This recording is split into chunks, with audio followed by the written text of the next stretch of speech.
Hi, welcome or welcome back. This is my most requested video. It has nothing to do with planetary magic, well, maybe this a little bit, but it's actually about incorporating your practice with your kiddos.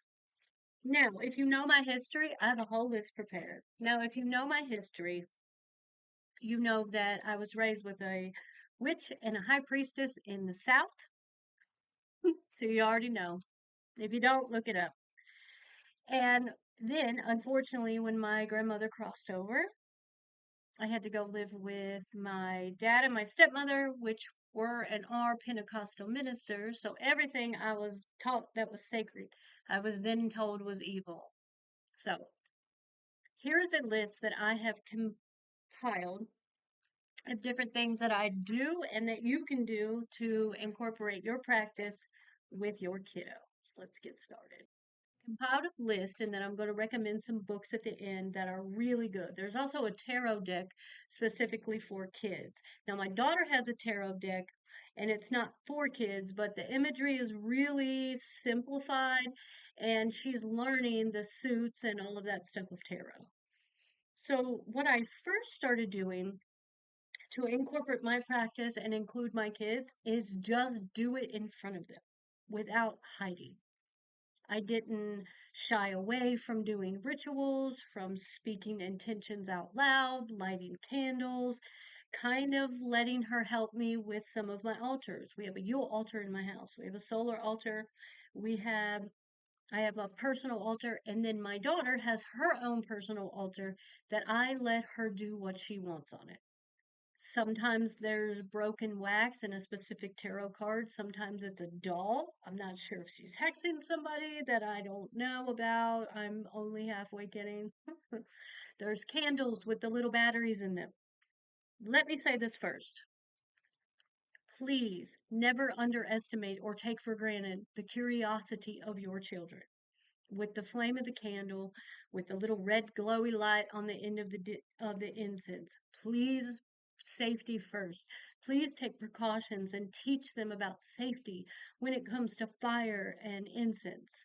Coming from somebody who had a house fire, I cannot tell you this enough. I stress this all the time with parents. Please, please teach them about safety with that. So, speaking of incense, my kids have been able to use an incense stick since they were very young, kind of like a sparkler. They wave it around. I taught them how to do barrier spells around the property of the house, around their room, how to burn them. And I let my daughter light the incense off of the candles on the altar while I'm there. Only real candles when mommy's there. That's the rule. She's only 8.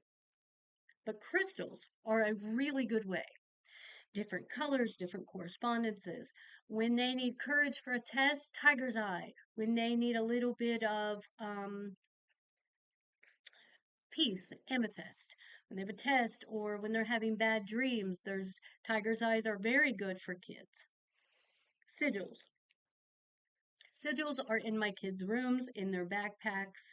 We have them all over the house. I have protection wards in their rooms that they think is just mom's weird witchy stuff that that I put in their room. Moon baths. Your kids are already taking baths, hopefully. So, bubbles, roses, oils. Now, she's seen me do this first. So, she wanted to do it too. And now she has a little doll with a little bathtub, and the doll takes a moon bath while she takes one. So, it's a whole thing. She loves it. Setting intentions. We teach our kids to set goals, teach them to set intentions too. They're setting intentions for the new school year, for the weekend, for their self, for their goals, for homework, for depending on how old they are, college, job applications. Setting intentions out loud and on paper is an amazing way to start teaching them that the world is a lot bigger than what's going on in front of them. Altars, I've already mentioned. Let your child set up an altar the way she wants to do it. If the candles are upside down, let them be upside down. If it's broken wax, if it's sticks and mud and leaves and everything, they're still kids. Let them use their imagination. Do everything age appropriate. And you know your kid better than anyone else. My daughter has tarot. a tarot deck that's just hers. It's not mine that she gets with or takes, because then you have to worry about, are they going to lose a card? Because then it's not a full deck anymore. So give them their own deck of cards and teach them. If you lose them, you lose them. We have to take care of our things. These are sacred things. It's a good opportunity to teach them about sacredness and boundaries. We have these conversations all the time with all of my kids, and two of them are adults, that we don't let people touch us. If we don't want people to touch us, we don't let them touch us. Consent. We don't touch other people if they don't want us to touch them. So while we're talking about consent, we talk about boundaries, spiritual and otherwise. The wheel of the year. Now, in my house, we have a Christmas tree. We have stockings. Santa is coming. We have a Yule tree. We have a Yule altar. I mean, a Yule log.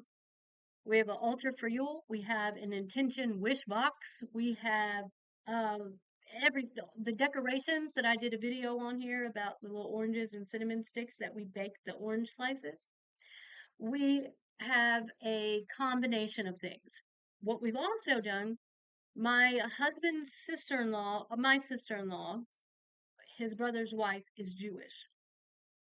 So we're teaching them that we may not honor the traditions of that religion ourselves, but we honor and respect the people who do honor those religions and traditions. We may not be Jewish, but we love people that are, and we respect that religion. We respect all religions. It may not be ours. I am not a Christian, but I do respect my friends. I love them and care about them. Nature walks. Wait, let me back up. So, as I was saying, we incorporate everybody's religion. So, it's a good opportunity. I have the Wheel of the Year hanging in my house, and it's a good way to teach them that some of my holidays correspond with mundane holidays or other religious holidays, Yule, Christmas, Ostara, Easter. Some of them are stand alone. Some are well known, like the winter solstice, the autumn equinox, and some of them are special just to me. Samhain and Halloween. We have mundane Halloween activities that we do as a family. And then I have, and sometimes my kids participate with me, Samhain rituals for a whole nother meaning. They know what an ancestor mirror is and my altar for that time of year. They know not to mess with certain things of mommy's. Nature walks. Just being outside. Teaching your kids why leaves look like this time of year and they're all green during another time. Helps teach them about the cycles of life, cyclical in nature, and why winter is important. The mundane wise, the physical wise, but then also spiritual. Why there needs to be a time to where you look inside yourself, and why there's a time that we are silent. Why there is a time that we are calm. Why there's a time we're excited and boastful. All are important. Just like all emotions are important. Are happiness, sad, courageous, afraid, joy, all of them matter and they are all important. Kitchen magic. I'm a kitchen witch every time I walk in the kitchen. Let your children help you make those holiday meals with intention. My daughter and even my son, they put cinnamon in the pancake mix. It's for prosperity. It's for protection. It's a binding agent that makes the pancake mix thicker. But we do it with intention and love. They also know not to throw the eggshells away. Deities. Now, I'm a high priestess of a coven. My daughter comes to my rituals with me. There are some ceremonial rituals that my children will not participate in with me because they are not old enough to understand this, what we're doing. This is why I don't believe in baptizing the kids, even when I was a Christian, before they were old enough to understand what they're doing. I don't want to take their spiritual consent away any more than I want to take any other consent away. But that's just my thought. Take it or leave it. Dream spells and sleep spells, dream work, nightmares, and monsters. That's a really good time to utilize some things like Day gives way to night as night gives way to day. On this night brings sleep for my child's way. That's a little sleep spell that I have done, and it works. My kids come to me and say, do the sleep spell. I can't sleep. No tools required. I started that when they were a little baby. Make some magical moon or sun water and spray those closets. Extra tip, add glitter for show, and it will get rid of the monsters. Put sigils in their room for protection. Give them the power to banish the monsters. That's one of the biggest things that I learned. Yes, they believe, and all of my kids, my oldest son gave me an item of his to do workings for him for some big situations in his life. All of my kids come to me, except for one, with some type, except for my son that's a minister. All of my kids come to me, 4 out of 6 of them. Um, and even, I will say this, even my little boy that has special needs, he believes that he has the power to freeze me if he has a certain tool off of my altar. And I let him believe it, and I will let him believe that as long as he wants to. But the point of that is, yes, I want them to know that I hold the power to create things in their life, but more importantly, I need them to know that they are not powerless in this world, that they hold the ability to create true change in their life, regardless of what that change may need to be.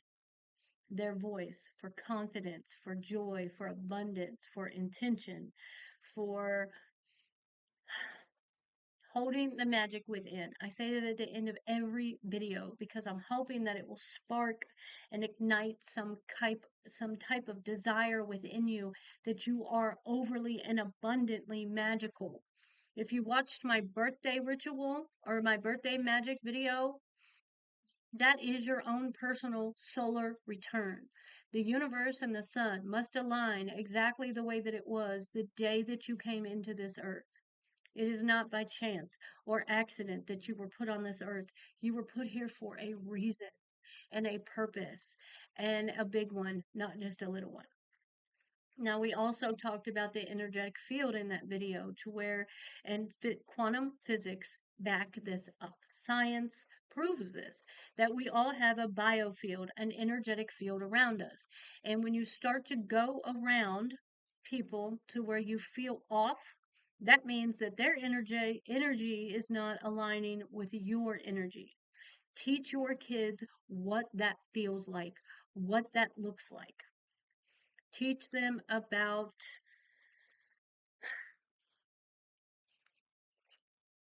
aura. That's what it escaped my mind for a minute. Take your hands, clap them together and rub them. And you can feel when it starts to get a little spongy, is how I teach them. Teach them what that feels like. Teach them how to set up a shield of protection, a wall, boundaries. Teach them the spiritual stuff. That is the foundations of a practice, whether it's your kid or an adult. Teach them boundaries and protection first. This will take precedence over any other kind of magic or love or any other kind of spell. Speaking of love spells, teach them how to do a self-care ritual for themselves. It doesn't always involve glamour magic. It doesn't always involve makeup. Self-care is about rest, rejuvenation, cleansing old mindsets, and setting up new.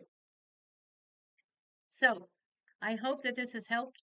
Please let me know in the comments how you incorporate paganism, the craft, and witchiness into your practice. There are some books that I want to recommend. Um, I wanted to check my list to make sure I didn't leave anything out. Okay, there's an author by the name of Nikki Van de Car. I will tag her in the description. The name of her book that I would highly recommend is The Junior Witch's Handbook. And it has 3 little kids on the cover. That is what the book looks like. My editing thing is not working. This is the only way I can do this. This is the first book. The next is A Little Witch's Book of Spells by Ariel Cusby. If I said that wrong, I'm sorry. It might be Cusby. A delightful hands-on guide filled with spells, potions, and activity to spark the imagination and self-discovery for young witches in training. It is recommended for ages 7 to 10, but I love reading those little kid witchy books. The next one is by the same author, and it's spells, potions, and activities for kids 8 to 12. So it's by the same author, it's just for a little bit bigger age group. It's got delightful little artwork in it, and the first page says how to find your magical posse. Very cute. Next spell in the book is a self-love rainbow spell. That is the artwork. And it tells you, it says love yourself rainbow spell. Very cute. This is Amazon, the website that I'm on. Introduction. In your hands, you hold an enchanted guidebook. Welcome, magical one. Are you wondering how to cast magic spells? Would you like to be a witch? Are you a witch? Well, you already are one if you wish to be. A witch is someone with special abilities. You do not necessarily need to possess the power to make objects fly or to read minds, though it is your essential qualities and elements of who you are that are magical and can be used in witchcraft. If you believe that you are powerful, you are. And there is the artwork for that. Very cute. And by that same author, it has an oracle deck, the Little Witch's Oracle deck. By the same author, a 48 card oracle deck with a guidebook designed for young witches to explore magic, develop intuition, and build emotional intelligence. And through familiar symbols, rituals, and mindfulness practices. You know, some of these would be great if you don't have to be a kid. Sometimes, if you feel like you need stuff in the occult world broke all the way down, where you're looking for simple inspiration, these might be a really good way to do that. Here's the images. I'm sorry that I have to add these pictures like this, y'all, but my editing stuff is not working and I really wanted to answer these questions. Very cool. So that's we have the next one, my first journal book of spells. I'm trying to read it backwards to the picture. And there you can see the title, and that name, the author. It says it's a whimsical journal guiding children through spells, rituals, and activities to spark imagination and self-belief through wonders of witchcraft. I want to buy this for myself. I think I might get this for my daughter. Now, if your child is already past the introduction phase of spell work, they understand the moon phases and that there's a time and a place and all that different stuff and how to check energy, then the next book that I'm going to recommend is probably for you. I'm getting this book for sure for my daughter for Christmas or her birthday, which is soon after. The Girl's Book of Spells. Here is the cover. And this has a little bit more in detail. Now, on the other side here, you can see that it says when and where. It has like the phase of the moon and where to do it. So if your kiddo is already past the initial foundational stage of practicing, then this would be good. Carry out this spell in your special space at sunset during a waxing moon. So they would kind of need to already understand the phases of the moon. Physical and spiritual harmony. I love this saying. This is why I wanted to buy this for my daughter. It says your physical self and your spiritual self change and develop as you grow. Your physical self gets taller, your feet get bigger, your hair gets longer, and your body gets stronger. Your spiritual self grows too, but it's up to you how much it grows. You can touch your hands and your face, your legs, and your hair. This is a physical self. You can touch your eye. You can't touch your ideas, your opinions, your loves, your hopes, your dreams. This is your spiritual self. So I really love this. Both are you. But other people can only see the physical you. They can't see the spiritual you.